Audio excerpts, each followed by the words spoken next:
Hello दोस्तों, कैसे हैं आप सभी लोग। धर्म स्टडी IQ क्लासेस पर आपका स्वागत है। दोस्तों, कल हमने आपको बताया था शुद्धि बरतनी के नियम जो थे। शुद्धि बरतनी जो थी उसके नियम कल कंप्लीट हो गए थे। अब प्रैक्टिस बाद में कराएंगे। जितने जो भी नियम हैं जो आप लोगों ने नहीं पढ़ा होगा उनको बताया था कल।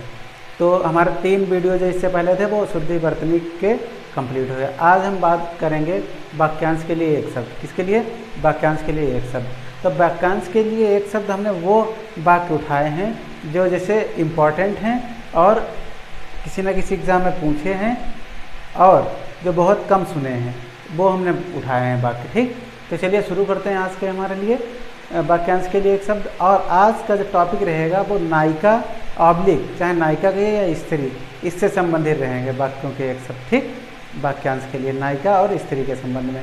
और चैनल को अगर लाइक सब्सक्राइब नहीं किया तो लाइक सब्सक्राइब करिए और शेयर कर दीजिए, जिससे कोई भी अगर वीडियो पड़ता है तो आपको उसका नोटिफिकेशन मिल जाएगा और बेल आइकन दबा लीजिए। ठीक है, तो दोस्तों आज चलते हैं, शुरू करते हैं हम स्त्री या नायिका से संबंधित वाक्यांश के लिए एक शब्द। चलिए देखते हैं पहला हमारा।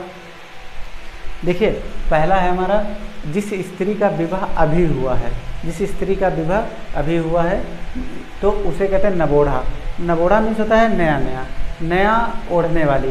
तो जो स्त्री होती है जिसका विवाह होता है तो वो नबोढ़ा कहा जाता है उसको। फिर दूसरा है वह स्त्री जिसके पति ने दूसरा विवाह कर लिया हो। वह स्त्री जिसके पति ने दूसरा विवाह कर लिया हो उसे अर्धिउढ़ा कहते हैं। क्या कहते हैं? अर्धिउढ़ा कहते हैं। ठीक, और फिर तीसरा है जिस स्त्री के पति या पुत्र ना हो, ना हो तो उसे अबीरा कहते हैं। क्या कहते हैं? अबीरा कहते हैं। ठीक, ये हमारे चल रहे लगातार। ये पहला नबोढ़ा हो गया, अर्धिउढ़ा हो गया, फिर अबीरा हो गया। ठीक, क्लियर। अब बात करते हैं जिस स्त्री के पति और पुत्र दोनों हों।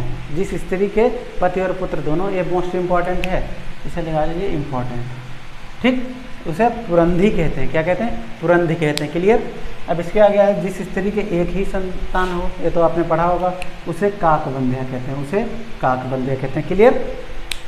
अब देखिए जिस स्त्री का पति परदेश गया हो, जिस स्त्री का पति प्रदेश गया हो तो उसे प्रोषित पतिका कहते हैं। क्या कहते हैं? प्रोषित पतिका। फिर अगला देखिए जिस स्त्री का पति प्रदेश से लौटा हो, तो प्रोषित मीन्स जब गया है तो आगत मीन्स होता है आना, तो आगत पतिका। पति मीन्स तो आपको पता ही है पति होता है। फिर जिस स्त्री का पति प्रदेश चले जाने से वह स्त्री दुखी हो, वह स्त्री क्या हो? दुखी हो, तो उसे कहते हैं प्रवत्स पतिका।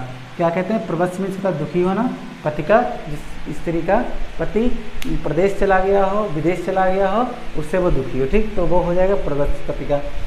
फिर है जिसका पति प्रदेश जाने को हो, और जो जाने को हो वो भी प्रवत्स पतिका कहते हैं। संभावना बताई जा रही है। ठीक, अब अगला है जिस स्त्री का यौवन ढल गया हो उसे गलित यौवना कहते हैं। क्या कहते हैं? गलित यौवना कहते हैं। क्या कहते हैं? गलित यौवना कहते हैं। 1 मिनट रुकिए। ठीक है, उसे क्या कहते हैं? गलित यौवना कहते हैं। फिर अगला देखिए विवाहित स्त्री से उत्पन्न पुत्र, इसे औरस कहते हैं। इसे क्या कहते हैं? औरस कहते हैं। फिर दूसरी स्त्री से उत्पन्न पुत्र, इसे जारज कहते हैं। इसे जारज कहते हैं। ठीक है। फिर अगला है वह नायिका जो कृष्ण पक्ष में प्रेमी से मिले, उसे कृष्ण पक्ष में, कृष्ण पक्ष होता है शुक्ल पक्ष होता है, तो कृष्ण पक्ष में अगर अपने प्रेमी से मिलती है तो उसे कृष्ण विसारिका कहते हैं।